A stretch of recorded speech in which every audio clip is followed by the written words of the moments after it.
ആദ്മി പാർട്ടിയുടെ പ്രതിനിധി കഴിഞ്ഞ തവണ പറഞ്ഞതും ശ്രീ ശബരി പറഞ്ഞ ചില കാര്യങ്ങൾ ചേർത്തിട്ട് അതിന് മറുപടി തരാം. ഇവിടെ കുഞ്ചൻ നമ്പ്യാര് പാടിയതുപോലെയാണ്, അരിമണി ഒന്ന് കുറയ്ക്കാനില്ല തരികളയിട്ട് കുലുക്കാൻ മോഹം എന്ന് പറയുന്ന പോലെയാണ്. അപ്പൊ അങ്ങനെ ഒരു തരത്തിലും ജയിക്കാൻ സാധ്യതയില്ലാത്ത ചില ആളുകൾ ഇപ്പൊ ഇങ്ങനെ സ്വപ്നം കണ്ടുകൊണ്ടിരിക്കുകയാണ്. അവർക്ക് ജൂൺ 4-ാം തീയതി വരെ സ്വപ്നം കാണാൻ എല്ലാ അവകാശമുണ്ട്. മോദി വിരോധികളൊക്കെ സ്വപ്നം കാണട്ടെ. 2019-ലും 2014-ലും ഇതിനേക്കാൾ വലിയ സ്വപ്നം കണ്ടതാണ് ഇതേ കെജ്രിവാൾ. വാരണാസിയിൽ പോയി മത്സരിച്ച സമയത്ത് നിങ്ങളുടേതുൾപ്പെടെയുള്ള മാധ്യമങ്ങൾ അന്ന് നൽകിയിട്ടുള്ള പ്രചരണവും നരേന്ദ്രമോദി ഇതാ വാരണാസിയിൽ കെജ്രിവാളിനോട് തോൽക്കാൻ പോകുന്നു എന്ന രീതിയിൽ നടത്തിയിട്ടുള്ള ആഖ്യാനങ്ങളും ഒക്കെ ഞങ്ങൾ എത്ര ചർച്ചയിൽ പങ്കെടുത്തതാ. അന്നൊക്കെ ഇതാ മോദിയെ കേജ്രിവാൾ പരാജയപ്പെടുത്തും എന്ന് പറഞ്ഞ് പരാജയപ്പെടുത്താൻ വേണ്ടി നേരിട്ട് മത്സരിച്ചയാളാണല്ലോ കേജ്രിവാൾ. ആ കേജ്രിവാളിനെ ലക്ഷക്കണക്കിന് വോട്ടിന്റെ ഭൂരിപക്ഷത്തിൽ പരാജയപ്പെടുത്തിയാണ് നരേന്ദ്രമോദി ആദ്യമായി വാരണാസിയിൽ നിന്ന് ജയിക്കുന്നത്. പിന്നീട് ഒരിക്കലും കേജ്രിവാൾ അതിനുള്ള ധൈര്യം പോലും കാണിച്ചിട്ടില്ല. എന്നിട്ട് ആ കേജ്രിവാളെ ഇപ്പൊ പുറത്തിറങ്ങിയിട്ട് പറയുന്നത്, അതും എങ്ങനെയാ പുറത്തിറങ്ങിയിരിക്കുന്നത്? ആ കേസിന്റെ മെറിറ്റുമായി ഒരു തരത്തിലും ആ മെറിറ്റ് പരിശോധിക്കാതെ തെരഞ്ഞെടുപ്പ് പ്രചരണത്തിന് വേണ്ടി മാത്രം നൽകിയിട്ടുള്ള ഒരു ജാമ്യം എന്ന് പറയുക മാത്രമല്ല, സാധാരണഗതിയിൽ ഭീകരവാദികൾക്കൊക്കെ വീട്ടിൽ ആരെങ്കിലും മരിക്കുകയോ അതല്ലെങ്കിൽ കല്യാണം ഉണ്ടാവുകയോ ചെയ്യുമ്പോൾ പരോൾ കൊടുക്കുന്നത് പോലെ സറണ്ടർ ചെയ്യാനുള്ള ഡേറ്റ് കൂടി വെച്ച് ഇന്ത്യയുടെ ചരിത്രത്തിൽ ആദ്യമായിട്ടൊരു ബെയിൽ കൊടുത്തിരിക്കുകയാണ്.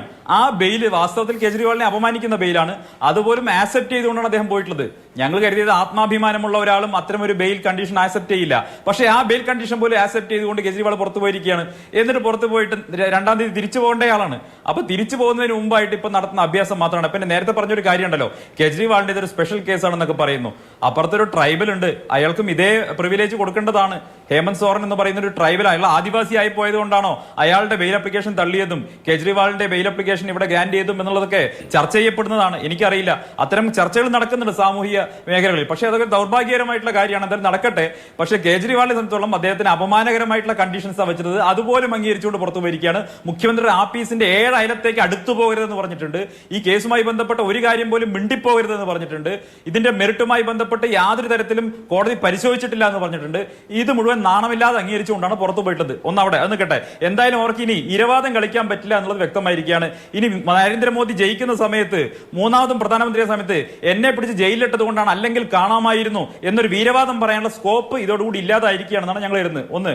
2-ാമത്തെ കാര്യം, എന്തിനാണ് ബിജെപിയുടെ കാര്യങ്ങളൊക്കെ കേജ്രിവാൾ പറയുന്നത്? അതിന് വലിയ വാർത്തയാക്കേണ്ട വല്ല കാര്യമുണ്ടോ? ചർച്ച ചെയ്യേണ്ട കാര്യമുണ്ടോ? യോഗിയെ മാറ്റും എന്ന് കേജ്രിവാൾ പറയുന്നു. എന്തർത്ഥമുള്ളത്? കേജ്രിവാൾ മേധാവായ ശേഷം കേജ്രിവാളിന്റെ പാർട്ടിയിൽ നിന്ന് പുറത്തുപോയ ആളുകളുടെ എണ്ണം നിങ്ങൾ പരിശോധിക്കുക. കേജ്രിവാൾ ഡിക്റ്റേറ്റർ ആണെന്ന് പറഞ്ഞുകൊണ്ട്, കേജ്രിവാൾ ഏകാധിപതിയാണെന്ന് പറഞ്ഞുകൊണ്ട് ആം ആദ്മി പാർട്ടി ഉണ്ടാക്കിയ എത്ര ആളുകൾ ആ പാർട്ടി വിട്ട് പുറത്തുപോയി? പ്രശാന്ത് ഭൂഷൺ എങ്ങനെ പുറത്തുപോയി? അതുപോലെ തന്നെ ഷാസിയ ഇൽമി എങ്ങനെ പുറത്തുപോയി? ഒരുപാട് നേതാക്കൾ എണ്ണിയ. ശരി, കേജ്രിവാളിന്റെ ഏകാധിപത്യ സ്വഭാവത്തിൽ പ്രതിഷേധിച്ചുകൊണ്ട് ആ പാർട്ടി വിട്ട് പുറത്തു പോവുകയാണ് ചെയ്തത്. ഇപ്പോ നിങ്ങൾ ചോദിച്ച ഒരു ചോദ്യം, രാഹുൽ ഗാന്ധി നരേന്ദ്രമോദിയെ വെല്ലുവിളിച്ചു എന്ന് പറയുന്നത്, നിങ്ങൾ വാസ്തവത്തിൽ ആ വാർത്ത ക്ലിയർ ആയിട്ടൊന്ന് പറയണം. ദ ഹിന്ദു പത്രമാണ് ഇത്തരത്തിലൊരു സംവാദത്തിന് വേദി ഒരുക്കാമെന്ന് പറയുകയും രാഹുൽ ഗാന്ധി അത് ആക്സെപ്റ്റ് ചെയ്തു എന്ന് പറയുകയാണ് ചെയ്തത്.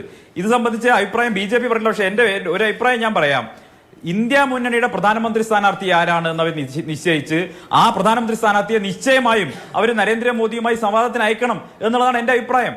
നിങ്ങളുടെ പ്രധാനമന്ത്രി സ്ഥാനാർത്ഥി ആരാണെന്ന് നിശ്ചയിച്ച് നിങ്ങൾ സംവാദത്തിന് വാ. തീർച്ചയായിട്ടും അത്തരം സംവാദം നടക്കട്ടെ. തുല്യര് തമ്മിലാണല്ലോ സംവാദം വേണ്ടത്.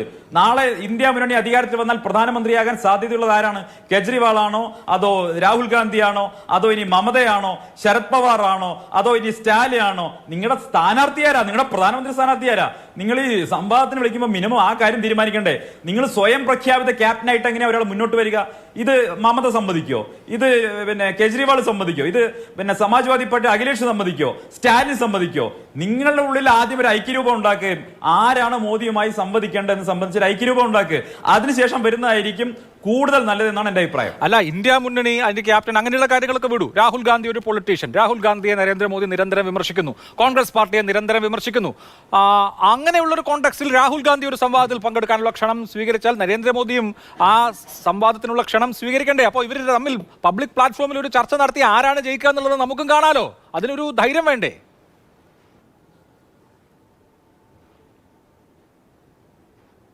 അതിപ്പോ കണ്ണംകുണ്ട് FC-യും ബ്രസീലും തമ്മിൽ എങ്ങനെയാ കളിക്കുന്നത്? കളിക്കുമ്പോ ബ്രസീലും അർജന്റീനയും കൂടി കളിക്കണ്ടേ? നിങ്ങൾ വെല്ലുവിളിക്കുമ്പോ അതിന് യോജിച്ച ആളുകൾ വെല്ലുവിളിക്കണ്ടേ?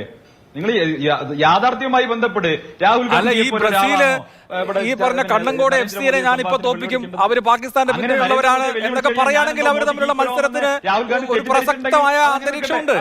ഈ രാഹുൽ ഗാന്ധിയും കോൺഗ്രസിനെ അല്ലേ നരേന്ദ്രമോദി നാടായ നാട് മുഴുവൻ പറഞ്ഞുകൊണ്ട് നടക്കുന്നത്, എതിർത്തുകൊണ്ട് നടക്കുന്നത്, വിമർശിച്ചുകൊണ്ടിരിക്കുന്നത്? ഇപ്പോ ബ്രസീല് കണ്ണങ്കോട് FC എന്ന് പറയുന്ന ആളുകൾ കൊള്ളാത്തവരാണ്, ഇവരൊക്കെ എന്ത് കളിക്കാരാണെന്നൊക്കെ 4 ഡയലോഗ് അടിച്ച് അവർ തമ്മിലുള്ള മത്സരത്തിന് ഒരു സ്കോപ്പ് ഉണ്ട്.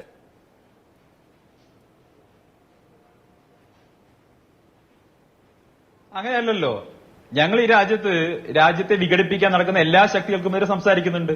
പാകിസ്ഥാന്റെ സഹായം നേടി പാകിസ്ഥാൻ ഇന്ത്യയെ ഭീഷണിപ്പെടുത്തല്ല, പാകിസ്ഥാനെ ബഹുമാനിക്കണം എന്ന് കോൺഗ്രസ് പറഞ്ഞാൽ ഞങ്ങളതിനെ എതിർക്കും. കോൺഗ്രസ് പാകിസ്ഥാനെ ബഹുമാനിക്കണം എന്ന് പറയുന്ന കോൺഗ്രസിനെ നരേന്ദ്രമോദി വിമർശിക്കുന്നുണ്ട്, ആ രാഷ്ട്രീയം ഉയർത്തിപ്പിടിക്കുന്നവർ വിമർശിക്കുന്നുണ്ട്.